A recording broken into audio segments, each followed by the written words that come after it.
Om stroom op te lewe is onder God se seën. En vandag wil ek hê dat ons aan die einde van die week net so oombliekie stil word en nadink oor stroom op.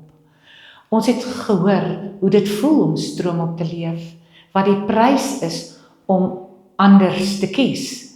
Hoe dit soms alleen is en uitputtend is, maar vandag hoef jy niks meer te bewys nie. God se pad is stroom op. Dis nie 'n wedloop nie. Dit is 'n saamstap, tree vir tree, dag vir dag. Jy word nie geroep om alles reg te hê nie, net om jou hart oop te hou vir God. Selfs jou moegheid is vir hom nie te erg nie. Selfs as jy twyfel, keer dit nie vir God af nie. Wanneer jy stroom op leef, is jy nie buite God se wil nie.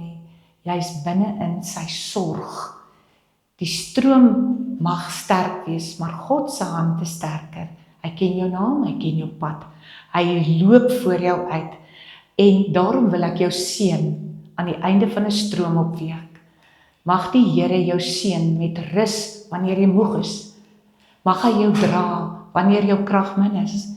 En mag hy jou hart stil maak en jou voete vashou op hierdie pad. Mag jy weet, jy leef nie stroom op alleen nie. Die Here gaan voor jou uit.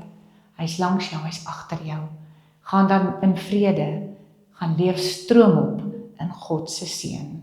Amen.